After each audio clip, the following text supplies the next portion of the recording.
ସକାଳୁ ଉଠିଲା ମାତ୍ରେ ମୋର ଗୋଟେ ଚିନ୍ତା କି ଆଜି କ'ଣ ବନେଇବା ଖରାବେଳେ। ତ ମୁଁ ଭାବିଲି ସକାଳେ ତ ଆମେ ଯାହା ଗୋଟେ ତିଆରି କଲେ ହେଲା, ତ ସକାଳ ବେଳେ ତ ପଖାଳ ପାଇଁ ଗୋଟେ ତ କିଛି ତିଆରି ହେବ। ତ ଖରାବେଳେ ମାନେ ବେଶୀ ଚିନ୍ତା ମୋର, କାହିଁକିନା ଖରାବେଳେ 2-3ଟା ତରକାରୀ ହେବ। ତ ମୁଁ ଆଜି ଭାବିଲି ଆଜି ଗୁରୁବାର, ତ ମୁଁ କ'ଣ ରୋଷେଇ କରିବି। ତ ଭାବିଲି ଆଜି ଗୋଟେ ହିଞ୍ଚୁଡ଼ କରିବା, କାହିଁକିନା ହିଞ୍ଚୁଡ଼ଟା ବହୁତ ଦିନରୁ ହେଲାନି ଅଛି, ତାକୁ ଆଗେ ରୋଷେଇ କରିବି ଖାଇବି। ଆଜି ବେଶୀ ଦିନ ରହିଗଲେ ଭଲ ହେବନି, ତ ମୁଁ ଭାବିଲି ଆଜି କିନ୍ତୁ ରୋଷେଇ କରିବି। ବହୁତ ଦିନ ରଖିଛି ତାକୁ ଆଜି କରିବି। ତ ମୁଁ ଆଜି ହିଞ୍ଚୁଡ଼ କାଟିକି ରଖିଦେଲି। ତାପରେ ମୁଁ ମସଲା ସବୁ ପ୍ରସ୍ତୁତ କରିଦେଲି। ଏ ଦେଖନ୍ତୁ ସବୁ ଅଦା ରସୁଣ ସବୁ ଛଡ଼େଇକି ତାକୁ ପରିଷ୍କାର କରି ଧୋଇକି ରଖିଲି। ଆଉ ଏପଟେ ହିଞ୍ଚୁଡ଼ ଅଛି, ଆଉ ବିଲାତି। ମୋତେ କିନ୍ତୁ ଏତେ ମାନେ ଭଲ ଲାଗେ ହିଞ୍ଚୁଡ଼। ଅଧିକାଂଶ ଲୋକମାନଙ୍କୁ ହିଞ୍ଚୁଡ଼ ଖାଇବା ପାଇଁ ପସନ୍ଦ, ତ ବହୁତ ଲୋକ ହିଞ୍ଚୁଡ଼ ଖାଆନ୍ତି। ହିଞ୍ଚୁଡ଼ଟା ବହୁତ ଟେଷ୍ଟ, ମାନେ ତାକୁ ଟେଷ୍ଟ କରି ରାନ୍ଧି ପାରିଲେ ହେଲା। ତାକୁ ବାଗେଇକି ଭଲସେ ପୁରା ମାନେ ଚିକେନ୍ ଭଳିଆ ଲାଗେ ହେଲା। ତ ମୁଁ ସବୁ କାଟିକି ରଖିଲି ହେଲା। ତ କାହିଁକିନା ଟିକେ ମୋତେ ମାନେ ଖରାବେଳଟାରୁ ତ ବହୁତ ତରକାରୀ ରାନ୍ଧିବାକୁ ପଡ଼େ, ବହୁତ ମାନେ 2-3ଟା ଅତି କମ୍ରେ। ତ ମୁଁ ସେଇଟା ପାଇଁ ଆଗରୁ ପ୍ରସ୍ତୁତ କରି ରଖେ ଯେ ଆଜି ସକାଳୁ ଉଠିଲା ମାତ୍ରେ ଭାବିନି ଆଜି କ'ଣ ରୋଷେଇ କରିବି ହେଲା। ତ କାଲି କ'ଣ ରୋଷେଇ ହେବ ଏଇଟା ମୁଁ ଆଗୁଆ ଭାବି ରଖେ। ସେଥିପାଇଁ ସବୁ ପ୍ରସ୍ତୁତ କରିକି ରଖିଦେଇଛି କିନ୍ତୁ ହିଞ୍ଚୁଡ଼ ପାଇଁ ଏଇଗୁଡ଼ାକ। ତାପରେ ମୁଁ କିନ୍ତୁ ବେଶୀ ଆଜି ଦେଖେଇ ପାରିବି ନାହିଁ, ମାନେ ଖାଲି କ'ଣ କ'ଣ ଦରକାର ହିଞ୍ଚୁଡ଼ ପାଇଁ ସବୁ କରିବି। ହିଞ୍ଚୁଡ଼ ତ ବହୁତ ପ୍ରୋସେସ୍ର ରୋଷେଇ ହୁଏ, ବିଭିନ୍ନ ପ୍ରକାର ବାଦାମ ଫାଦାମ ପଡ଼ିକି ବି ହୁଏ ଗୋଟେ ପ୍ରକାର। ତ ମୁଁ ଆଜି ଭାବିଲି ସିମ୍ପଲ୍ କରିବି, କିନ୍ତୁ ବାଗେଇକି ରାନ୍ଧିବି ତାକୁ ଟିକେ ହେଲା, ଚିକେନ୍ ଭଳିଆ ରାନ୍ଧିବି।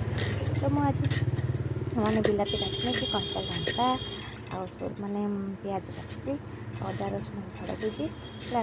ବାଟିକିନା ମୁଁ ଏକା ଭିଡ଼ିଓ ତ କରୁଛି, ମୁଁ ଆଉ ଦେଖେଇ ପାରିବି ନାହିଁ କି ଭଲସେ ପକେଇ ପାରିବି। ମୋର ଅସୁବିଧା ଅଛି, ମାନେ ମୋବାଇଲ୍ ଧରିକି ଠିକ୍ସେ ଏକା ଭିଡ଼ିଓ କରିପାରିବି, ମୋର ସେମିତି କିଛି ସୁବିଧା ନାହିଁ।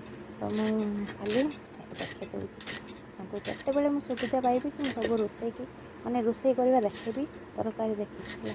କିନ୍ତୁ ମୁଁ ଆକ୍ଚୁଆଲି ସତ କଥାଟା ହେଉଛି, ମୁଁ ଯାହା ବି କରେ ବିଶେଷ ରୋଷେଇ ମୋର ଏକା ରୋଷେଇ, ମାନେ ପନିପରିବା କାଟିବା, ମାନେ ମସଲା ବଟା, ପନିପରିବା କଟା ସବୁକିଛି ମୋତେ ଏକା କରିକି ସବୁ ନିଜେ କରିବାକୁ ପସନ୍ଦ ହୁଏ। କାହିଁକିନା ମୁଁ ମୋ ନିଜ ପସନ୍ଦର ହିଁ କାଟିପାରିବି।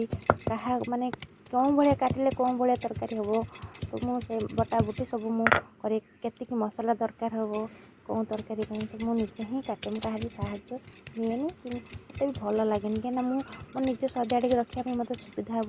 କି ଆଉ ଜଣଙ୍କୁ ଯଦି ମାନେ ଭରସା ରଖିବି, ସେ ଆସି ମୋତେ ସାହାଯ୍ୟ କରିବ ଭାବିବି, ତ ସିଏ ଏପଟ ସେପଟ କରିଦେବ ସବୁ। ତ ସେଥିପାଇଁ ମୁଁ ଭାବେ ଏକା କରିଦେଲେ ମୋତେ ଠିକ୍ ସୁବିଧା ହେବ, ମୁଁ ସେଇଟା କରିଦିଏ।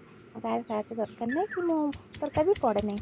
ଯଦି ମୋତେ ଯେତେବେଳେ ଅତି କଷ୍ଟ ଲାଗିବ, ଦୁର୍ବଳ ହେଇଯିବି, ମାନେ ମୁଁ ଅସୁସ୍ଥ ହେବି, ସେତେବେଳେ କିଏ କରିଦେଲେ ଠିକ୍ ଅଛି। ଯେତେବେଳେ ତ ସମସ୍ତେ ଆଶା କରନ୍ତି ନା ତ ଦେହ ଖରାପ ହେଉଥିବ। ଦେଖନ୍ତୁ ମୋ ମସଲା ସବୁ ବଟା ସରିଗଲା।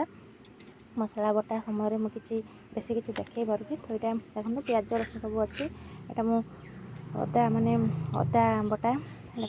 ତାପରେ ମାନେ ପିଆଜ ସବୁ କାଟି ନେଇ ସାରିଛି ଆଗରୁ।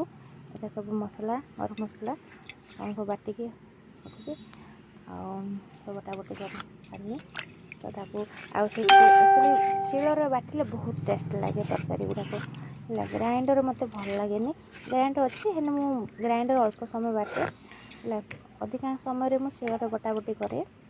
ଏଇଟା ମୁଁ ଶିଳର ମାନେ ବାଟିନି, ତରକାରୀଟା ବହୁତ ମାନେ ଟେଷ୍ଟ ହେବା ପାଇଁ।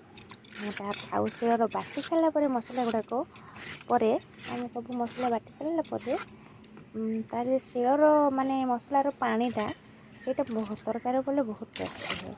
ତ ସେଇଟା ମୁଁ ସବୁ ରଖେ, ତାକୁ ପକାଏ ନାହିଁ। ମାନେ ଅଧିକାଂଶ ଲୋକ ପକାଇ ଦିଅନ୍ତି ଧୋଇକି, ତ ମୁଁ ସେଇଟା ରଖିଛି। ତରକାରୀ ହେବା ପାଇଁ ଆଉ ଦେଖେଇ ପାରିବିନି। ଏତିକି କହୁଛି, ବାଏ ବାଏ।